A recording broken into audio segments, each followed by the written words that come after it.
नमस्कार साथियों, Excel study point की ओर से मैं अनूप गोदियाल आप सभी का स्वागत करता हूं। तो जी हां दोस्तों, आज की वीडियो के माध्यम से हम लोग बात करेंगे जीडीपी और जीएनपी के बीच में क्या अंतर है।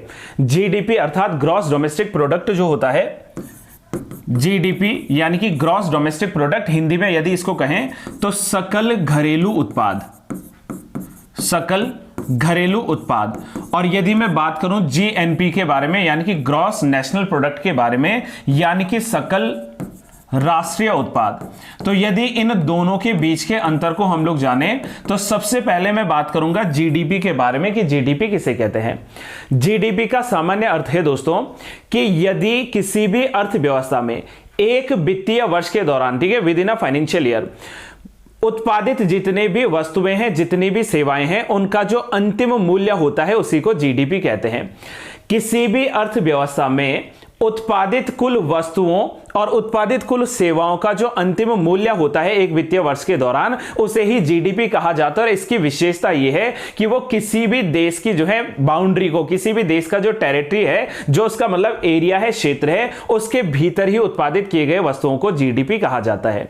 जबकि दूसरी तरफ अगर हम लोग जीएनपी की बात करें तो जीएनपी के अंतर्गत किसी भी अर्थव्यवस्था में एक वित्तीय वर्ष के दौरान उस देश की सीमा के भीतर अथवा किसी विदेश में या किसी जो है उस देश की सीमा के बाहर जितने भी वस्तुओं का और जितने भी सेवाओं का उत्पादन हुआ है, उसके फाइनल मूल्य को या अंतिम मूल्य को जीएनपी का नाम दिया जाता है।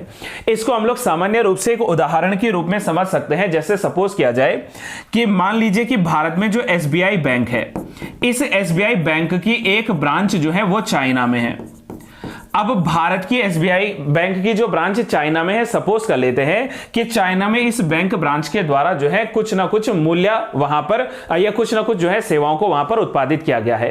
तो यदि इस केस में हम लोग बात करें कि वो जो एसबीआई की ब्रांच चाइना में है वो कहां का जीडीपी होगा, तो जैसे मैंने डेफिनेशन के हिसाब से आपको बताया कि ग्रॉस डोमेस्टिक प्रोडक्ट का मतलब कि with in the boundary of a nation, किसी भी कंट्री जो है उसकी सीमा के भीतर यदि उत्पादन हो रहा है तो वो जीडीपी कहलाएगा। अर्थात कि यहां पर जो भी सेवाओं को या जो भी वस्तुओं को उत्पादित किया गया है वो जीडीपी काउंट होगा चाइना का जीडीपी काउंट होगा। लेकिन अगर जीएनपी की बात करें, मतलब किसी भी देश की कोई यूनिट है, कोई इकाई है, चाहे वो उस देश की सीमा के भीतर या किसी बाहरी देश की सीमा के भीतर अगर जो है उत्पादन करता है तो वो जीएनपी काउंट होता है कहां का, जिस देश की वो ब्रांच है। तो जीएनपी काउंट हो जाएगा इंडिया का।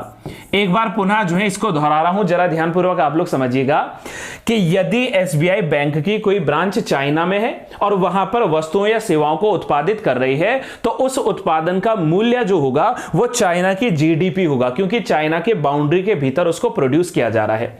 जबकि उसके जो है ग्रॉस नेशनल प्रोडक्ट की बात करें तो वो यूनिट देखी जाएगी कि कहां की है, इंडिया की यूनिट है, तो उसका जीएनपी काउंट होता है इंडिया का। ऐसा ही हम लोग सपोज कर लेते हैं, ऐसा ही हम लोग मान लेते हैं कि कोई भी इंडियन स्टार है, जैसे मान लीजिए, चलो विराट कोहली की मैं बात कर लूं।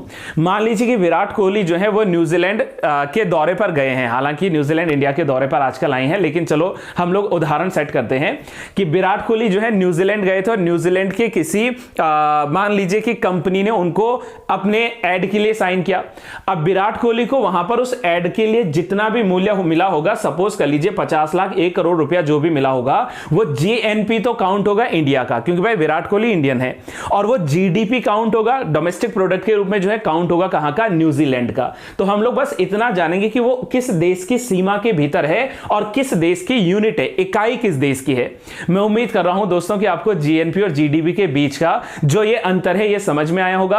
और अगर आपको इसके बीच का अंतर समझ में आता है तो आप वीडियो को ज्यादा से ज्यादा शेयर कीजिए। आप लोगों को वीडियो पसंद आने पर वीडियो को लाइक जरूर कीजिए। और अगर आप लोग चैनल से जुड़े हैं, अभी तक आप लोगों ने चैनल सब्सक्राइब नहीं किया है, देन आप लोग चैनल को सब्सक्राइब जरूर कीजिएगा। Till then, have a good day to all and thank you so much.